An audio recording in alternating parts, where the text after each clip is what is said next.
कुरान शरीफ देखिए, सूरत फुरकानी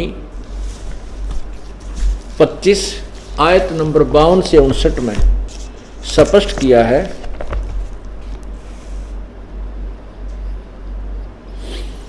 ये देखिएगा कुरान शरीफ, पवित्र कुरान शरीफ,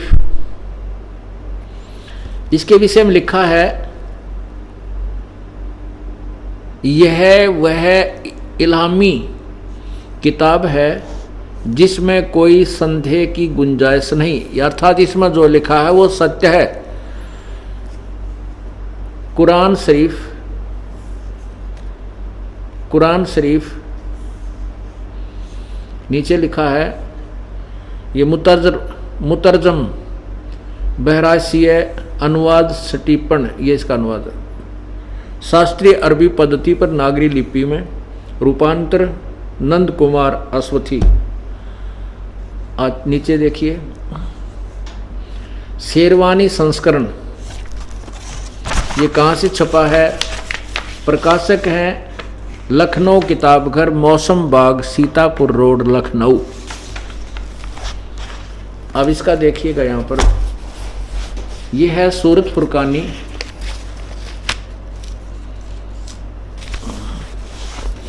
सूरत फुरकानी 25 और प्रश्न नंबर देखना इधर,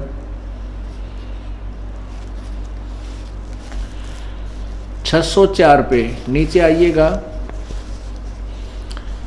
पहले हम ये संस्कृत ये देखते हैं फारसी, ये आयत नंबर 51 देखिएगा, फला तुतियल काफिरिन व जिहादम बही जिहादन कबीरन, ये कबीरन शब्द 52 में, इसका अर्थ क्या किया है इन्होंने? नीचे देखिएगा, हिंदी किया है इन्होंने खुद ही, नीचे देखो, नीचे यहाँ इस 52 का हिंदी किया है, 51 का हिंदी किया है। तो ए पैगंबर, तू काफिरों का कहा न मानना, कहा न मानना, और इस कुरान की दलीलों से उनका सामना बड़े जोर से करो। इन्होंने कबीर का अर्थ बड़ा कर दिया। इसमें क्या कहा है कि कुरान शरीफ बोलने वाला अल्लाह, जिसको हजरत मोहम्मद जी यानी मुसलमान धर्म के प्रवर्तक श्री हजरत मोहम्मद जी कह रहे हैं, हजरत मोहम्मद जी को उसका अल्लाह जिसको वो खुदा मानते हैं, वो कह रहा है कि ए पैगंबर हजरत मोहम्मद, तो इन काफरों का कहा ना मानना, ये कबीर पर जो मैं तेरे को कुरान शरीफ के अंदर जो वचन बोल रहा हूं, इन पर विश्वास करना। और वो कबीर परमात्मा है, उसके जो मैं कह रहा हूं वो कबीर परमात्मा है, उसके ऊपर विश्वास करना, इन काफरों का कहा ना मानना, क्योंकि ये कबीर को भगवान नहीं मानते। फिर 53, 54, 55, 56, 57, 58, 59 तक ये कहा है कि ये वही परमात्मा है, ये कबीर वही परमात्मा है जिसने जमीन और आसमान के बीच में जो कुछ भी है उसको 6 दिन में रचा और 7वें दिन विश्राम किया। अब देखिएगा, अब 53 नंबर देखो, आगे हम देखते हैं। अभी ये इधर देखें, यहां पर ये 57 में है, 58 में ये खबीरा शब्द लिखा है, इवादही खबीरा, इवादही माने पूजा के योग्य, इवादत, इबादत शब्द से इवादही बना है, इवादही खबीरा, इसको कबीर कहो चाहे खबीरा, इसका भी अर्थ इन्होंने बड़ा किया है। 58 आयत में, आयत नंबर 59 में लिखा है, अहरमानो असफल बिहिर खबीरन। अब इनका अनुवाद इन्होंने किया है, ये देखिएगा यहाँ पर, ये अनुवाद किया है, ये देखो,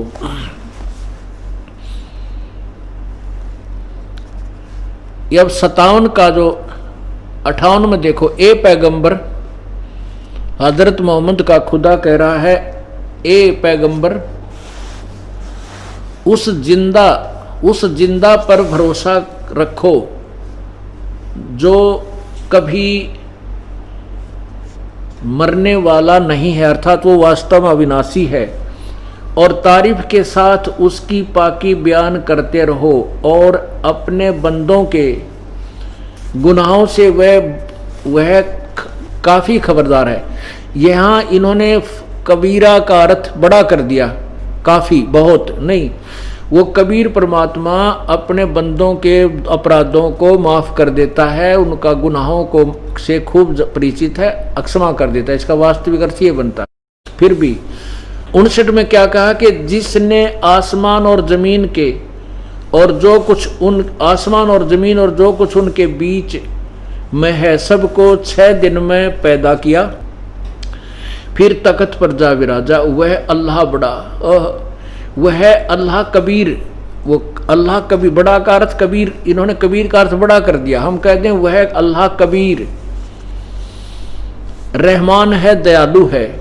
और तो उसकी खबर, उस कबीर नामक परमात्मा की खबर किसी बाखबर इल्म वाले से पूछ देखो।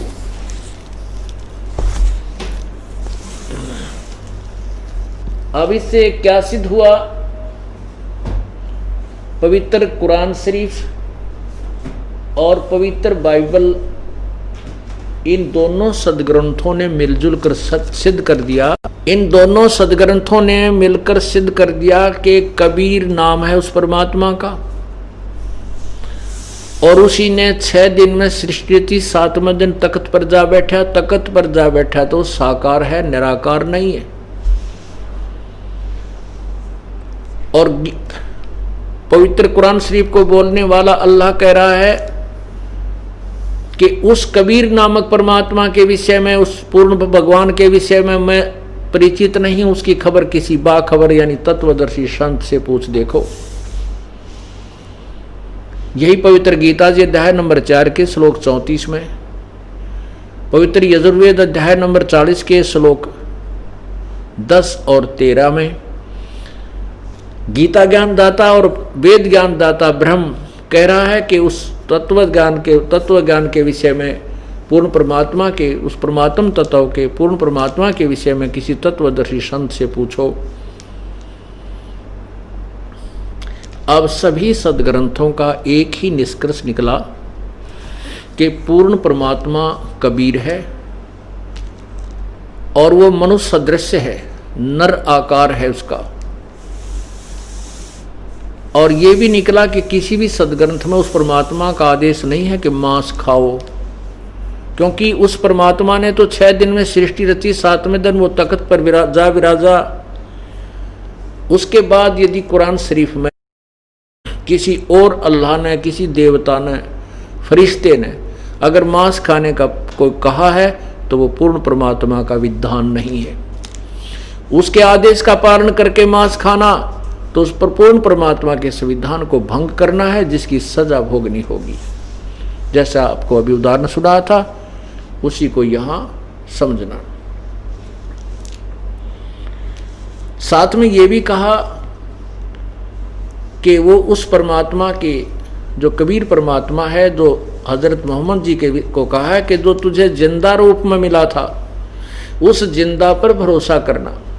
जिंदा महात्मा, मुसलमानों में जिंदा महात्मा होते हैं, एक सिर के ऊपर काला टोप पहनते हैं, ऊंचे चोटे वाला गोल गोल सा, और एक पूरा ओवर कोट पहनते हैं जो घुटनों से भी नीचे तक का होता है, और एक अपना कच्छा पहनते हैं, तो उसको जिंदा महात्मा कहते हैं। और वो परमात्मा जिंदा महात्मा के रूप में मिलता है।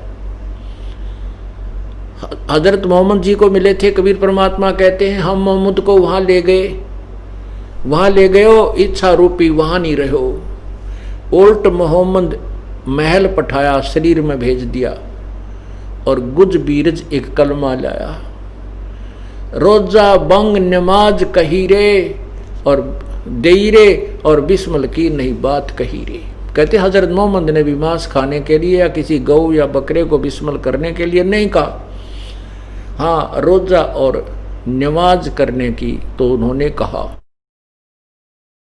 और साथ में ये बताते हैं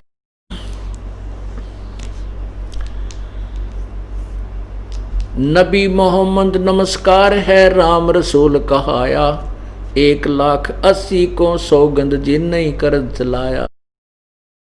अरस कुरस पर अलय तकत है खालक बिन नहीं खाली, वो पैगंबर पाक पुरुष थे साहिब के अब्दाली। वो 1,80,000 पैगंबर 1,80,000 अनुयायी हुए थे हजरत मोहम्मद जी के। कहते उन 1,80,000 को सौगंध जिन नहीं कर चलाया, जिन्होंने कोई भी मांस नहीं खाया। अब इस धर्म को हो गए 1200-1300 वर्ष। अब किसी का यकीन नहीं हुआ कि हजरत मोहम्मद जी मांस नहीं खाते थे। और सिख धर्म को देख लेना, जब 1000-1200 वर्ष हो जाएंगे कोई भी नो नहीं मानेगा कि नानक साहब जी मांस नहीं खाते थे। अब पर दस जाएगी कि वो भी खाते थे, नो कहने लग जाएंगे, यानी दंत कथा बन जाए। तो कहने का हमारा भाव ये है कि इस तत्व ज्ञान को बार बार समझाना और कहना उद्देश्य यही है कि हम पूर्ण परमात्मा को और तत्व ज्ञान को, यथार्थ मोक्ष मार्ग को पहचान कर अपना कल्याण करवाएं। बोलो सतगुरुदेव की जय हो।